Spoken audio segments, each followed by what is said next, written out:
नूर मुजस्सम शफी मुअज़्ज़म सल्लल्लाहु अलैहि वसल्लम के दौर अक़दस में ताउन का मर्ज़ आया।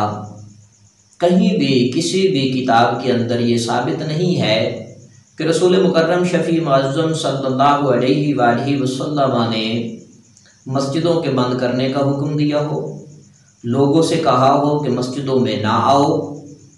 ताउन का मर्ज़ फैला, किसी हदीस में ऐसी बात मौजूद नहीं है। हुजूर के दौर अक़दस के अंदर जब ताउन का मर्ज़ फैला तो आका अलैहिस्सलाम ने किसी को भी मस्जिद में आने से मना नहीं फरमाया। 800 हिजरी के अंदर इमाम हजर अस्क़लानी रहमतुल्लाहि ताला अलैह ने इस बात का जिक्र किया कि जब ताउन का मर्ज़ फैला, लोग इस अंदाज से मर रहे थे कि एक दिन में 6000 लोग जो हैं मर जाते थे, और बाद लोग गुस्ल दे रहे होते थे, बाद लोग तदफीन कर रहे होते थे। इस अंदाज से लोग मर रहे थे। जब ताउन का मर्ज़ फैला तो उलमाए कराम की मशावरत से तमाम के तमाम लोगों ने अपना ठिकाना भी मस्जिद को बना लिया, अपनी फैमिलियों के साथ मस्जिद में दाखिल हुए और अल्लाह के ज़िक्र में मशगूल हो गए। लोग तिलावतें करते रहे, अल्लाह का ज़िक्र करते रहे, अल्लाह की इबादत में मशगूल रहे, हुज़ूर अलैहिस्सलाम की ज़ात बाबरकात पे दुरूद पढ़ते रहे, कसरत के साथ कुरान की तिलावत करते रहे, तो ताउन का मर्ज़ ख़त्म हो गया। आज अगर हम मुआशरे में नज़र दौड़ाते हैं, ये मेरे पास सारी किताबें मौजूद हैं।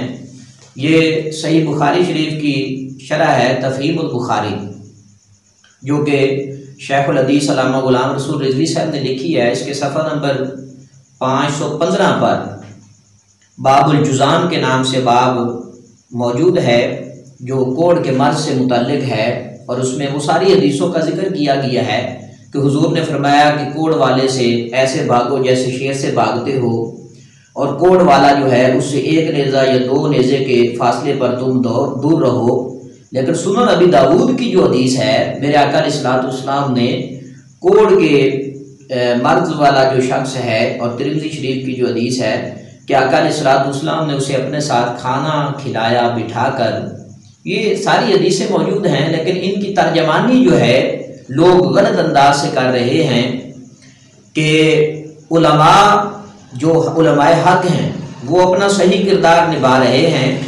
कभी भी किसी दौर के अंदर कोई वबा फैली हो, कोई मर्ज़ लाहिक हुआ हो, लोग उस मर्ज़ में गिरफ्तार हुए हों, कभी भी मसाजिद बंद नहीं हुई।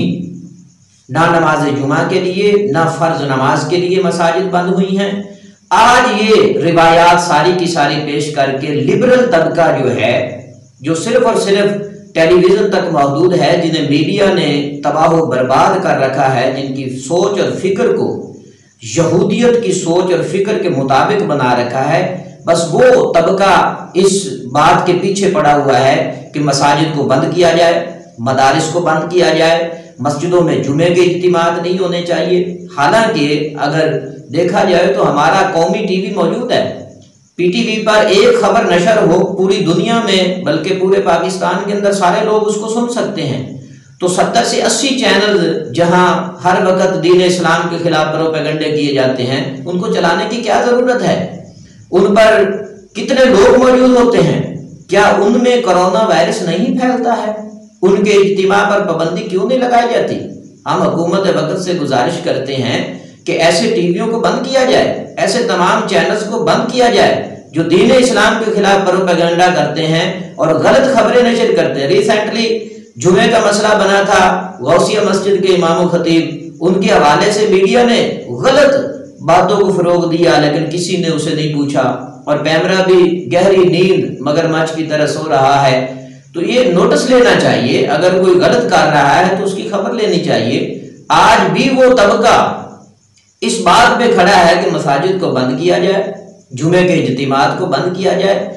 रसूलुल्लाह सल्लल्लाहु अलैहि वसल्लम के दौर अक़दस से लेकर आज तक कभी भी किसी भी दौर के अंदर मसाजिद को लॉक नहीं किया गया, मसाजिद को बंद नहीं किया गया, बल्कि इबादत का जो सिलसिला है वो मर्ज़ के बढ़ने से इबादत का सिलसिला भी बढ़ा है।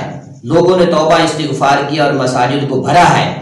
ये शवाहिद मिलते हैं मुख्तलिफ कुतुब के हवाले से।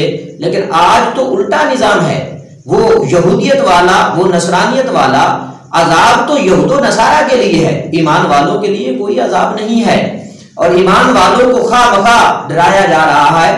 آپ اندازہ لگائیں امریکہ کے اندر جو کتنی عمدہ قسم کی ان کے پاس ٹیکنالوجیز ہیں، پاکستان کی ٹیکنالوجیز اور ان کی ٹیکنالوجیز میں بڑا فرق ہے، لیکن وہاں مبتلا ہونے والے لوگوں کی تعداد اور یہاں لوگوں کی تعداد میں بہت فرق ہے۔ تو ماننا پڑے گا کہ اسلام کی حقانیت واضح ہے۔ تو الحمدللہ علماء نے اچھا کردار ادا کیا اور انشاءاللہ کرتے رہیں گے۔ تو میری اس ویڈیو کے بعد جو لبرل طبقہ ہے انہیں خاص کر سوچنا چاہیے کہ دین کو وہ جو دین کا نام استعمال کرتے ہیں، دین کو انہیں اسٹڈی کرنا چاہیے، اور دینی احکامات کو پڑھنے کے بعد سمجھنے کے بعد کوئی ایک روایت تو ایسی دکھائیں کہ حضور کے دور میں جب طاعون کا مرض آیا ہو تو حضور نے کہا مساجد کو بند کر دو، یا 8 ہجری میں جب طاعون کا مرض آیا کسی ایک محدث کا فتویٰ دکھاؤ، کسی ایک عالم دین کا فتویٰ دکھاؤ جس میں اس نے کہا کہ مساجد کو بند کر دو۔ ایسی کوئی بات نہیں ہے۔ اللہ تبارک و تعالی ہمیں دینی احکامات کو سمجھنے، دین کا فہم عطا فرمائے، اور ایسے لبرل طبقوں سے جو سوشل میڈیا کے اوپر، ٹویٹر کے اوپر، فیس بک کے اوپر، دیگر چیزوں کے اوپر گندی چیزوں کو پھیلا رہے ہیں، ان کے شر سے بچنے کی توفیق عطا فرمائے۔ وآخر دعوانا الحمدللہ رب العالمین۔